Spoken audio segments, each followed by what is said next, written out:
আগের মেয়র অবৈধ, আমাকে বৈধ ঘোষণা করা হয়েছে। কাজে আগের মেয়র অবৈধ, ওনার টেনিউর অবৈধ, তাহলে আমি তারা যে বলে মেয়াদ নেই, এই কথাটা একদম কোনো যুক্তিসঙ্গত না।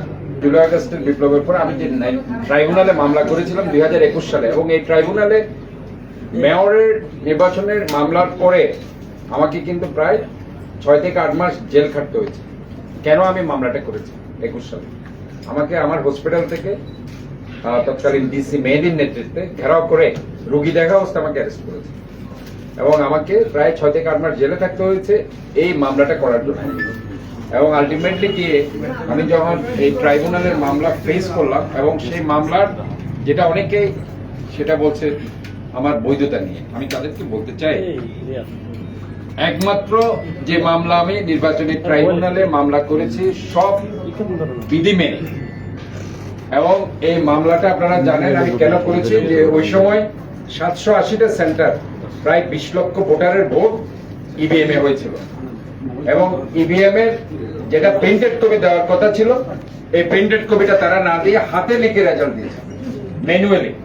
ওই কারণে আমি বলেছি যে ম্যানুয়ালি আমি কোনো রেজাল্ট গ্রহণ করব না যতক্ষণ না পর্যন্ত আপনারা প্রিন্টেড কপি না দিবেন। যেহেতু ইভিএম এর মেশিনে ভোট হয়েছে, ইভিএম এর প্রিন্টেড কপি আপনাদেরকে দিতে হবে। যতক্ষণ না আপনারা এটা না দিবেন, আমি অবশ্যই এই মামলা উইথড্র করব না। আপনারা আমাদের অথেন্টিক রেজাল্ট দিবেন। এটাই ছিল আমার গ্রাউন্ড। আমার সেকেন্ড গ্রাউন্ড ছিল যে আমি ওই দিন ঘুরেছি 2টা পর্যন্ত, 4% ভোট কাস্ট হয়েছে। শেষের 2 ঘন্টায় তারা 19% ভোট যোগ করে 23% করেছে। এটাই আমি আমার সেকেন্ড যুক্তি ছিল, এবং সেটাও তারা খণ্ডাতে পারেনি, এবং এখানে তারা কোনো হার্ড কপি জমা দিতে পারেনি 3 বছর ধরে।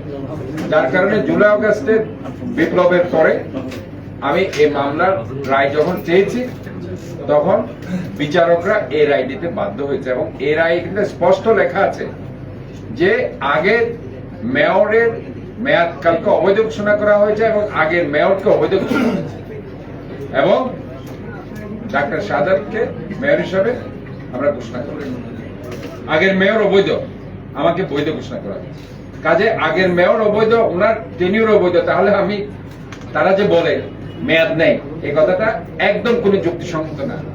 অ্যাকর্ডিং টু জুডিশিয়াল অর্ডার, এটা হচ্ছে 2029 সাল, যে অর্ডারটা বিশ্লেষণ, যেটা হাইকোর্টের সবচেয়ে বড় lawyer and associates, Istiaq associates এর পক্ষ থেকে আমার লয়াররা সেটা জমা দিয়েছে এলজিআরডি মিনিস্ট্রি, এবং এলজিআরডি মিনিস্ট্রি সেটা অনুযায়ী তারা বলেছে যে আমার এখতিয়ার 29 সাল পর্যন্ত আছে। কিন্তু আমি ব্যক্তিগতভাবে বলেছি যে না, আমি একটা বৈধ নির্বাচন অনেকদিন করি নেই।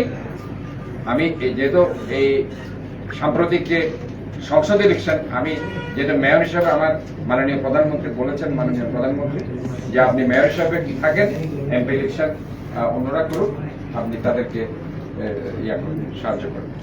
তা অ্যাকর্ডিংলি আমি সে মেয়র এমপি ইলেকশন না করে আমি মেয়র ইলেকশনের জন্য আমি প্রস্তুতি নিচ্ছি।